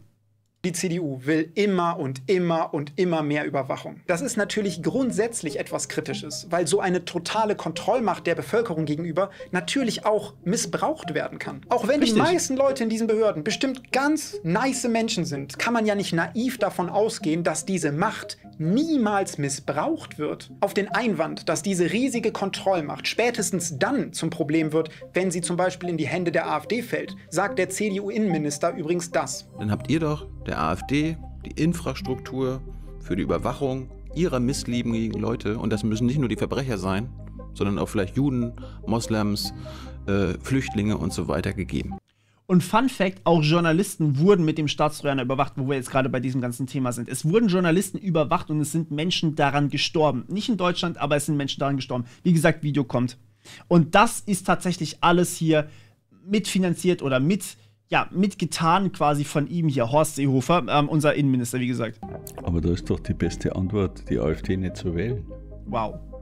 Ja, wow, in den falschen Händen wäre das sicherlich schlimm. Aber wir sind doch vertrauenswürdig. Nee, seid ihr nachweislich nicht. Hatten wir schon genug Beispiele allein in diesem Video. Und das gilt auch für diese Behörden. Denn nur zur Erinnerung, ein ehemaliger Chef einer solchen Behörde war CDU. Und ist das so ein vertrauenswürdiger Typ?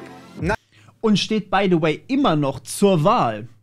Muss ich nur mal hier so ergänzen. Ah ja, der hängt mit rechtsextremen Gruppen ab, die vom Verfassungsschutz beobachtet wurden oder werden und wird von solchen Rechtsextremen als Teil ihres Teams abgefeiert. Der dreht auch ansonsten verschwörungstheoretisch komplett am Rad, teilt zum Beispiel Verschwörungsideologen, die davor warnen, dass die Juden das Böse gelernt hätten und benutzt auch selber gerne mal antisemitische Codes. Der feiert auch das Lügenpresse-Narrativ total ab und war, wie gesagt, Chef einer solchen Behörde. Und by the way hat die CDU den jetzt zur Bundestagswahl mit großer Mehrheit wieder aufgestellt. Um solche Leute geht es bei der Wahl. Herr Maaßen ist...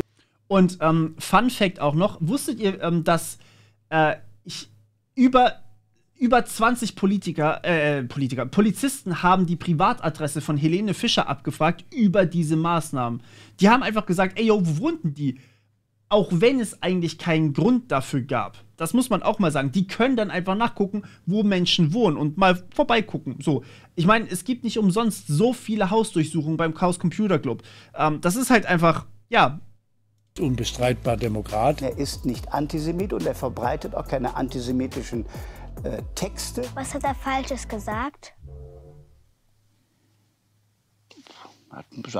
Also, das war jetzt der kleine Exkurs. CDU und SPD haben gemeinsam den Überwachungsapparat sehr stark ausgebaut. Viele staatliche Behörden, wo die wacksten Dullis drin sein könnten, können praktisch alles über uns sehen. Aber...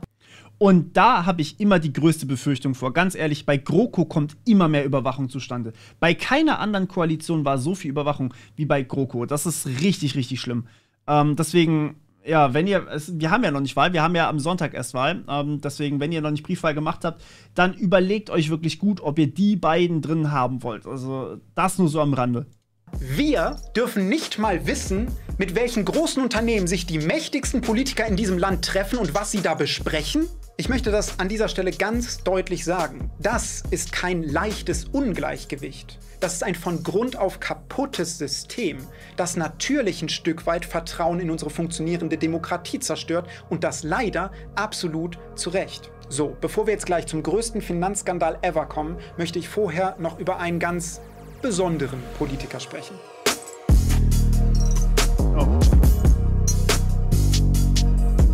Manche sagen, es gäbe in der Politik gar keine Freunde. Gibt es überhaupt sowas wie Freundschaft unter Politikern? Nein.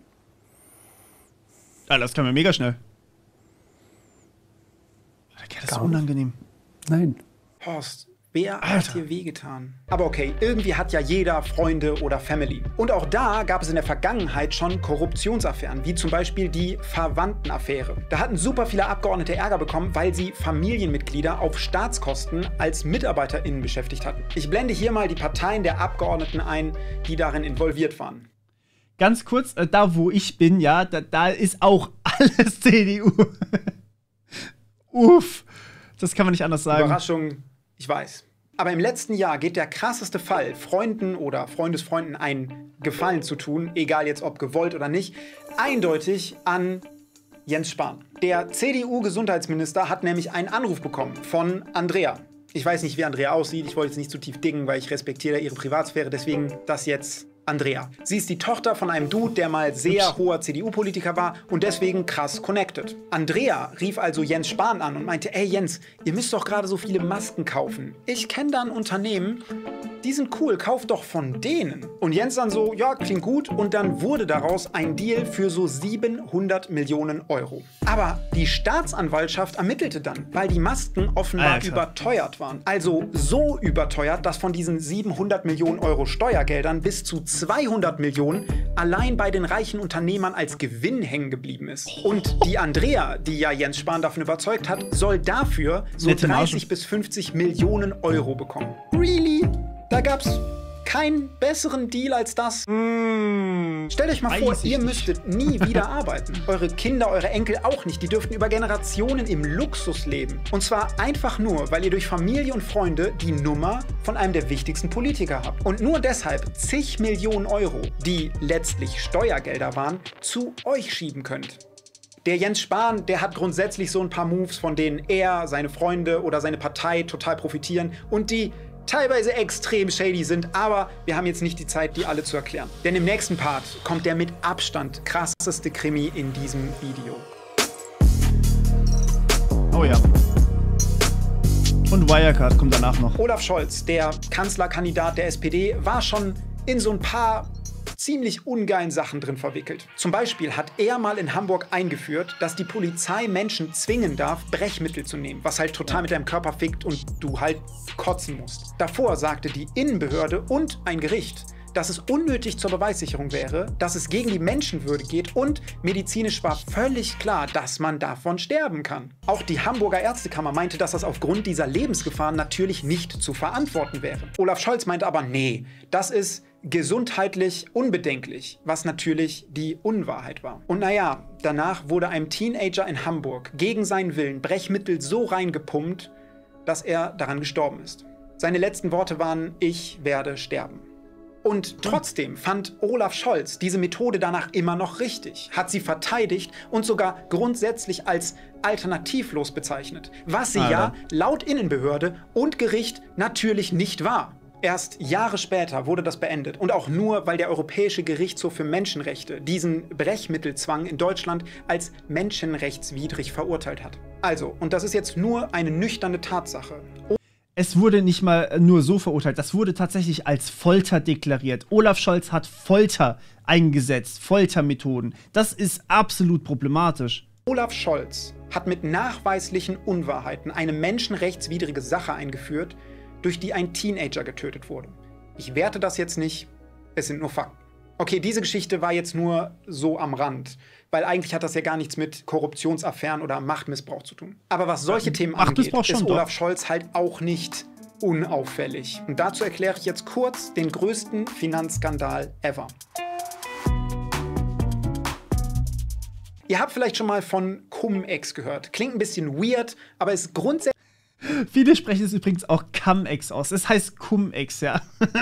Letztlich sehr fix zu erklären. Unternehmen haben vor Jahren entdeckt, dass man unser Steuersystem an einer Stelle abusen kann. Könnt ihr euch vorstellen, wie irgendeinen Bug in einem Game, der dafür sorgt, dass ihr mehr Geld im Inventar habt. Und das haben dann vor allem reiche Unternehmen über Jahre ausgenutzt, um mehr Geld zu bekommen. Einfach nur durch diesen Abuse. Aber anders als in einem Game spawnt das Geld ja nicht einfach nach, sondern es muss irgendwo herkommen. In dem Fall kam es vom Staat und damit von uns Steuerzahlern. Also, vor allem sehr reiche Unternehmen haben Deutschland durch einen Abuse im Steuersystem Geld gestohlen. Das wurde auch ganz klar als strafbar entschieden und come on, da brauchst du auch kein Gericht zu, um darauf zu kommen, dass das kriminell ist. Und um das Ausmaß einmal klar zu machen, hier geht es um insgesamt 30 Milliarden Euro, die uns deutschen Steuerzahlern weggenommen wurden. Nur um das kurz... Das wären über jede Schule in Deutschland 10-mal eine neue Lüftung. Das war ein kleiner Funfact. Das hat doch 2 Milliarden gekostet, oder? Das klar zu machen. Das ist so, wie wenn ich dir 1000 Euro gebe, jede Minute, 60.000 pro Stunde. Das mache ich den ganzen Tag, 365 Tage im Jahr. Wenn ich damit jetzt anfange und das ununterbrochen machen würde, dann hätte ich im Jahr 2078 immer noch ein paar 100 Millionen Euro übrig. Ist also ein Riesenthema. Aber eine Geschichte ist ganz besonders relevant, nämlich die von Olaf Scholz und der Warburg Bank. Diese Bank kommt aus Hamburg und es geht um einen Vorfall vor wenigen Jahren. Da war Olaf Scholz Bürgermeister von Hamburg. Jetzt ist er Kanzlerkandidat der SPD, damals Bürgermeister von Hamburg. Diese Bank hat jedenfalls auch das Steuersystem abused und damit viele, viele Millionen Euro gesneakt. Und dann meinte das Finanzamt so, yo guys, ihr habt euch hier so 47 Millionen genommen, die gar nicht eure sind, könnt ihr uns das bitte mal zurückzahlen. Dazu gab es beim Finanzamt auch ein langes Gutachten, warum klar war, dass man sich das Geld zurückholen kann und muss. Und alle involvierten Betriebsprüfer meinten auch, yo, das kriegen wir auf jeden Fall hin, das Geld muss zurückgezahlt werden. Danach treffen sich die Eigentümer dieser Bank mit Olaf Scholz. Bei dem Treffen ging es auch darum, dass die Bank meinte, boah, bitte, wir wollen das echt nicht zurückzahlen. Ist ja klar, wer will so viel Geld auch schon zurückzahlen? Was die genau bei diesem Treffen besprochen haben, weiß man natürlich nicht. Aber 1,5 Wochen später... Das wüsste man, wenn es bessere Transparenzregeln gäbe. Ich sag's ja nur. Ruft Olaf Scholz laut Aufzeichnung die Bank an und sagt, jo, pass auf, schickt die gleichen Unterlagen, die ihr bereits an das Finanzamt geschickt habt, bitte nochmal an meinen Finanzsenator. Sagt ihm dazu nichts, macht es ohne weitere Bemerkungen. Der Banker macht das auch direkt. Die Unterlagen kommen beim Finanzsenator von Scholz an. Der schreibt eine Anmerkung drauf und schickt die Unterlagen samt seiner Anmerkung weiter an die Finanzbehörde. 2 Tage später entscheidet die Finanzbehörde dann plötzlich, dass sie diese 47 Millionen doch nicht mehr zurückhaben wollen. Das Ganze ist natürlich extrem sass. Und danach gab es einen Untersuchungsausschuss und Befragungen. Und die haben das Ganze noch auffälliger gemacht. Ganz am Anfang wusste man nämlich noch von gar keinem Treffen zwischen Scholz und dem Banker. Dann wurde der Senat von Scholz gefragt, gab es da irgendwelche Treffen? Und der Senat hat gesagt, nein, gab es nicht. Dann kam raus, dass das die Unwahrheit war und es wurde ein Treffen aufgedeckt. Deshalb wurde Scholz vorgeladen und er dann so... Scholz sagt ja immer die ganze Zeit, er kann sich nicht erinnern. Aber da frage ich mich dann, sollten wir wirklich einen Kanzler haben, der vielleicht so harte Gedächtnislücken hat, dass er vergisst, in welchem Land der Kanzler ist? Ich glaube, das ist keine so gute Idee. Ja, dieses Treffen gab es wohl. Bei 2 Befragungen wurde er dann gefragt, ob es weitere Treffen gab. Bei beiden Befragungen hat er keine weiteren Treffen genannt. Er hat nichts erzählt von weiteren Treffen. Dann kam raus, dass es neben diesem einen Treffen noch mindestens 2 weitere Treffen zwischen Scholz und dem Banker gab. Darum wurde Scholz wieder befragt, weil so, what the fuck, warum hast du uns das nicht erzählt? Und dann hat er basically gesagt, ja okay, diese Treffen gab's dann wohl auch, stehen auch so in meinem Kalender. Ich habe halt nur, bisher konnte ich da nicht so richtig nachgucken und ich habe halt auch ein sehr schlechtes Gedächtnis. Und das mit dem schlechten Gedächtnis kam ziemlich oft. Allein im öffentlichen Teil des Untersuchungsausschusses habe er mehr als 20 Mal Erinnerungslücken behauptet und deswegen Fragen nicht beantwortet. Und sagen wir so... 20 Mal Erinnerungslücken. Wie gesagt, sollten wir jemand als Kanzler haben, der so oft Probleme mit seinem Gedächtnis hat, ich glaube, das ist so eine Sache, da ist die Qualifikation nicht mehr gegeben. Also müsste eigentlich zurücktreten, wenn ich das so richtig sehe, oder? Wenn er so ein schlechtes Gedächtnis hat. Ich meine, vielleicht hat er ja Alzheimer und vergisst, wo er ist. Das wäre ja furchtbar. Auch ansonsten spricht er nicht so gerne über das Thema. Warum habt ihr Senat 2016 Cum-Ex, wir haben Profite... Naja, was soll man dazu noch sagen? Dein Schweigen deutlich als Antwort. Ja. Es gibt noch einen weiteren größten Finanzskandal. Der heißt Wirecard. Und das war ein Finanz- und Geldwäscheskandal. Im Wesentlichen sind dafür 2 Behörden verantwortlich, denen dieser Skandal hätte auffallen müssen. Beide Behörden haben derbe verkackt und riesige Fehler gemacht. Da sind sich auch eigentlich alle einig. Und wer hat die Verantwortung für diese beiden Behörden gehabt? Olaf Scholz. Als der Skandal rauskam, meinte Olaf Scholz, dass er maximale Transparenz will und nichts verbergen möchte. Auch da Er rückt bis heute die Unterlagen noch nicht raus, by the way. Da gab es einen Untersuchungsausschuss und auch da betonte er das nochmal. Aber naja, sein Ministerium verweigert bis heute, Dokumente zur Wirecard-Affäre zu veröffentlichen. Klar, maximale Transparenz. Nichts verbergen, man kennt es. Imagine, wegen deinen Unwahrheiten ist ein Teenager getötet worden. Du bist in die beiden größten Finanzskandale der letzten Jahrzehnte tief drin verwickelt, sagst einfach, ich erinnere mich an nichts, willst möglichst keine Dokumente veröffentlichen und könntest wahrscheinlich Bundeskanzler werden. Und das Traurige ist, die sind halt aktuell stärkste Kraft bei den Umfragen, ne? Das ist nicht mehr so SPD-Projekt 5%, wo wir sie eigentlich vermutet haben. Wir haben, also ganz ehrlich, ich habe am Anfang darüber gelächelt, dass die überhaupt einen Kanzlerkandidaten stellen. Und jetzt ist er einfach der Top-Kandidat. Was zur Hölle ist passiert? Und ich meine, gut, dass die CDU gefallen ist, das ist auch absolut berechtigt. Dass die Grünen gefallen sind, reden wir jetzt mal nicht drüber, aber gut, ich kann sowieso mit niemandem da irgendwas anfangen, aber wie kann so jemand Kanzlerkandidat Nummer 1 werden? Sorry. Naja, kommen wir zum Fazit.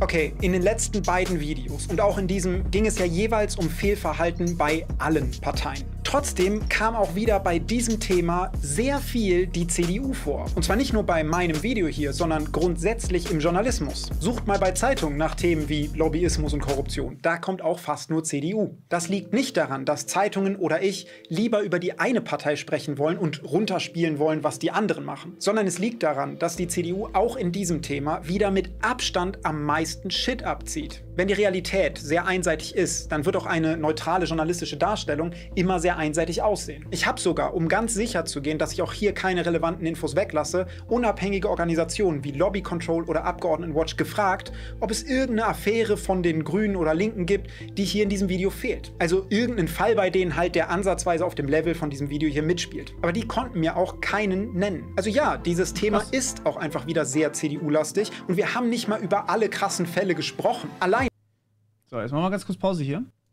Also ich habe jetzt mal ganz kurz nachgeguckt. Ich komme ja aus Baden-Württemberg ursprünglich und habe mal geguckt, weil dort gibt es einen grünen Ministerpräsidenten, also es ist quasi grün-schwarz mit grünem Präsidenten, ob es da irgendwelche krassen Skandale gibt. Aber mir ist jetzt auf die Schnelle tatsächlich auch nichts aufgefallen. Aber ich habe jetzt auch nicht lange recherchiert. Es waren jetzt ungefähr 15 bis 20 Minuten oder sowas, wo ich euch kurz pausiert hatte.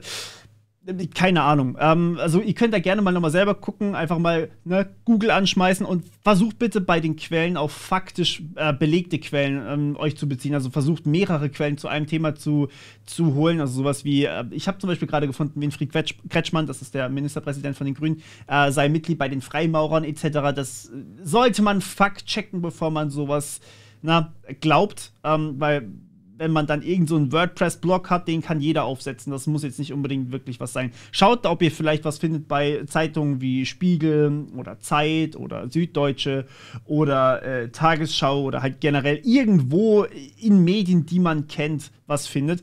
Und guckt mal danach, ob ihr dort irgendwelche Korruptionsskandale findet. Aber ich habe, wie gesagt, jetzt gerade nichts gefunden auf die Schnelle. Bin gespannt. Wer was findet, der schreibt es bitte unten rein. Dann packe ich das natürlich noch in die Beschreibung rein zusätzlich. Aber ja, wenn ihr was findet halt, ne? Eine relativ aktuelle Korruptionsaffäre, in der eine Diktatur und diese ganzen Abgeordneten hier verwickelt sind, ist, wie ihr seht, auch... Ja. Sorry, bin vorne dran. Sorry, jetzt muss ich kurz vor sein Gesicht. Ja, Aserbaidschan-Affäre, ihr seht viel CDU, CSU mal wieder. Sehr CDU-lastig. Ich meine, allein im letzten Jahr waren mindestens diese ganzen Affären Thema, bei denen PolitikerInnen ihre... Da, ne? Gut so? Macht scheinbar für Unternehmen, Parteien oder eine Diktatur missbraucht haben. Come on, das sind voll wenn viele. du von der Von denen habe ich nicht mal alle Maskenaffäre mitgekriegt. sprichst, musst du spezifizieren, welche von den mehreren du meinst. Und ich bin ganz ehrlich, was mich dabei abfuckt, ist nicht, dass irgendein Politiker sich mal ein paar tausend Euro eingecasht hat, sondern dass es ein strukturelles, tiefgreifendes Problem ist. Natürlich ist es fein, wenn Leute in der Politik einen Nebenjob haben, aber wenn die von mächtigen Unternehmen für irgendwelche Jobs viel Geld bekommen und sich zufällig für deren Interessen einsetzen, dann klingt das nach einem Fehler im System. Wenn Vor allem das Problem ist ja an sich nicht mal, dass die sich so viel Kohle einstecken, ja. Das Problem, also klar, natürlich ist es auch nicht geil, wenn wir quasi die Korruption von unseren Politikern finanzieren. Das tun wir ja faktisch gesehen, weil wir finanzieren, was die an Geld ausgeben und die stecken sich quasi von dem ausgegebenen Geld einfach wieder was ein. Ich meine, wenn jemand 700 Millionen für Masken ausgibt und dann 50 Millionen an jemand anders gehen, dann gehen von diesen 700 Millionen einfach 650 an das Unternehmen mit den Masken und 50 gehen dann halt an jemand anders. So, das heißt, wir haben quasi faktisch die Korruption mitfinanziert.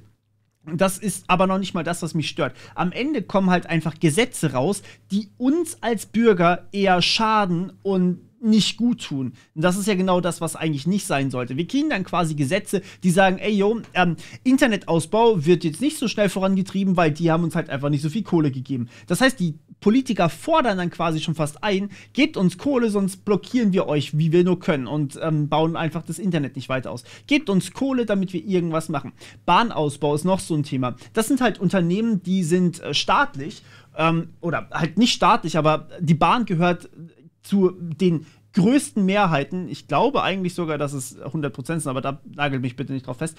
Auf jeden Fall, eigentlich ist es ein fast staatliches Unternehmen. Und dementsprechend haben die natürlich jetzt nicht unbedingt die Lobbyisten so in dem Sinne, die sie bräuchten, um da wirklich diese Millionen oder Milliarden rauszuholen, um mal die Bahninfrastruktur einigermaßen zu reparieren. Und dann gehen halt da so viele Gelder ab, dass halt für den Ausbau, kein Geld mehr da ist. Wie schade. Politiker teilweise offen zugeben, dass ihr politisches Amt für sie der eigentliche Nebenjob ist, den man nebenbei macht, während man sich auf die lukrativen persönlichen Deals fokussiert, dann ist das ein dermaßen abgefucktes Weltbild, dass ich nicht mal weiß, was ich dazu sagen soll. Wenn es keine sichtbaren Folgen hat, dass politische Macht für das eigene finanzielle Interesse genutzt wird und stattdessen zur Korruption dann sowas gesagt wird. Ist er verurteilt? Wenn es legal ist, ist es auch legitim, oder? Dann klingt das bei allem Respekt nach einem ethischen Verständnis von irgendwelchen kriminellen Banden und nicht nach fucking Volksvertretern. Wenn Menschen unfassbaren Reichtum letztlich aus Steuergeldern bekommen, weil sie Kontakte zum Minister haben oder ihre gestohlenen Steuergelder durch Kontakte in die Politik offensichtlich doch nicht mehr zurückzahlen müssen, dann fühlt sich das nicht nach einer Leistungsgesellschaft an, sondern nach einem unfairen System, in dem die einen hart für Wohlstand arbeiten müssen und die anderen kennen halt ein paar Leute in der Politik. Wenn es mittlerweile um Millionenbeträge geht, die sich Politiker für solche Deals eincashen und Regeln ganz obviously aktiv umgangen werden, um die eigenen Geldgeber der Bevölkerung zu verheimlichen, dann zeigt das einfach, wie unantastbar sich die Politiker bei diesen ekelhaften Moves fühlen. Wenn angebliche Kontrollinstanzen nachweislich im großen Stil auf Regelverstöße scheißen, dann ist das broken und kann nur durch eine neue unabhängige Kontrolle gefixt werden. Wenn reiche Unternehmen literally im Geheimen Politiker beeinflussen, nachweislich direkt an Gesetzestexten mitschreiben und sich unsere Regierung aktiv dagegen wehrt, dass wir rausfinden, wer da mitschreibt oder welche Treffen es gibt, dann klingt das nicht wirklich nach einer Demokratie, in der das Interesse von jeder Person gleich viel wiegt. Auch wenn viele Leute in der Politik bestimmt nicht so sind, sind das trotzdem keine Einzelfälle. All das sind keine Ausrutscher. Dieser Teil in unserem politischen System ist broken und das auch nicht erst seit einem Jahr. Ey, und das Problem daran ist doch nicht nur, dass so ein System PolitikerInnen von ihren eigentlichen Aufgaben ablenkt und massiv viel Steuergelder verschwendet, sondern dass dadurch politische Entscheidungen nicht grundsätzlich im Sinne der Bevölkerung getroffen werden. Und das merkt auch die Bevölkerung. Nachvollziehbar. Nur wenn eine neue Regierung dieses Thema von Grund auf neu angeht, kann es gelöst werden. Es ist zwar ziemlich klar, dass keine Koalition jetzt den krassen Wandel nach sich ziehen wird, aber es kann trotzdem gute Fortschritte geben. Deshalb geht wählen. Verschwendet eure Stimme nicht. Geht alle wählen. Wer nicht wählen geht, kann auch nicht erwarten, dass sich was ändert. Und ich bin mir bei wenigen Sachen mittlerweile so sicher, wie damit, dass wir dringend, wirklich sehr dringend Veränderung brauchen. Das war der letzte Part dieser Videoreihe. Peace. Ich bin raus. Ja, das kann man definitiv so unterschreiben. Also wählen gehen sollte sowieso jeder.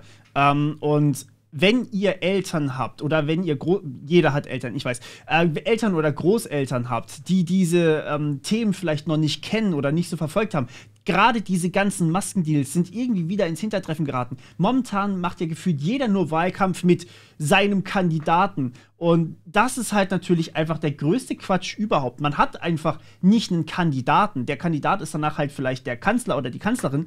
Man hat aber einfach im besten Falle Inhalte, die man vermitteln möchte. Und die fehlen halt bei der CDU einfach massiv. Also ohne jetzt die Überwachung hier zu thematisieren. Die Überwachung ist relativ prominent, ne?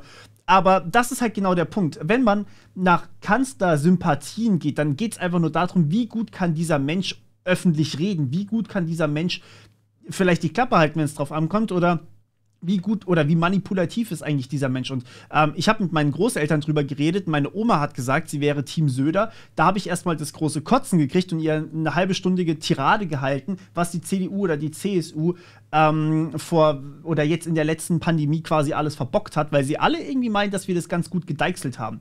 Aber dass dem nicht so ist und dass das halt alles einfach nur auf Korruption basiert und dass wir viel mehr Schulden angehäuft haben, als wir eigentlich anhäufen sollten und dass diese ganzen Gesetze nicht immer in unserem Interesse waren. Stichwort gerade Staatstrojaner oder andere Sachen wie zum Beispiel Artikel 13, 17. All diese komischen Themen, die eigentlich gar nicht unser Interesse widerspiegeln. Das ist vielen so gar nicht bewusst. Das heißt, bitte geht da raus und redet auch mit euren Eltern, mit euren Großeltern, mit der Generation, die vielleicht solche Videos hier nicht sieht. Redet mit denen darüber oder schickt ihnen einfach nur dieses Video, wenn sie gerade so in dem Zusammenhang vielleicht YouTube nutzen oder sowas. Probiert's einfach. Ich werde euch hier keine Wahlempfehlung geben. Ihr habt meinen netzpolitischen Vergleich gesehen. Wie gesagt, hört euch bitte noch kurz das Interview mit den Linken an und guckt euch vielleicht noch den Twitter-Post oder am besten direkt auf Abgeordnetenwatch das von Annalena Baerbock an. Und ja, dann mehr werde ich euch dazu nicht geben. Ich kenne mich in den netzpolitischen Dingen aus. Ihr könnt euch über die anderen Sachen im Wahlprogramm jeweils einlesen und dann könnt ihr euch selber darüber ein Bild bilden. Vielleicht, weil viele jetzt denken, dass ich hier grün oder links wähle. Nein, tue ich nicht. Ich habe gar nichts gewählt, was im Bundestag aktuell drin ist. Das muss man einfach auch hier so sagen, weil ich einfach komplett unzufrieden bin mit dem ganzen Shit. Ja, so viel an der Stelle. Das heißt aber übrigens nicht, dass ihr das genauso machen müsst. Das ist absolut legitim, wenn ihr euch eure eigene Meinung bildet. Genau darum geht es ja, dass man sich seine eigene Meinung bildet und dann darauf basierend seine Stimme abgibt. Und dann vielleicht auch seinen Abgeordneten schreibt. Den Leuten schreibt, die einen da, ja, die vielleicht auch was ändern können und denen die Meinung offenlegt. Und wenn sie halt einfach nicht mehr das, oder wenn sie nicht das tun, was sie versprochen haben, dass man auch solche Videos hier macht wie Rezo oder solche Themen einfach teilt, solche Themen anspricht mit seinem Umfeld, dass es dann halt bei der nächsten Wahl anders aussieht. Und deswegen, ja, bitte geht wählen. So, das war's von meiner Seite auch. Wie gesagt, ein bisschen anders, als ich es vorhatte. Ursprünglich hatte ich vor, heute die Reaction auf Simplicissimus hochzuladen, die wir am Freitag gemacht haben in meinem Livestream. Aber ja, mal gucken. Es wird jetzt vielleicht noch ein bisschen dauern. Ich versuche sie vielleicht morgen oder sowas hochzuladen, aber ich will euch eigentlich auch nicht zu überlasten. Deswegen schreibt mir mal bitte ganz kurz, ob euch irgendwann mal der Content zu viel wird und ihr genervt seid, wenn ich irgendwie mehrere Videos in der Woche hochlade. Wo ist bei euch die Grenze so? Wo sagt ihr, ey, gucke ich mir absolut an und so langsam ist mal gut. Schreibt mir das bitte mal ganz kurz. Und ja, in dem Sinne hören wir uns beim nächsten Mal wieder. Ich danke euch, dass ihr es mit angeguckt habt und bis dann. Ciao.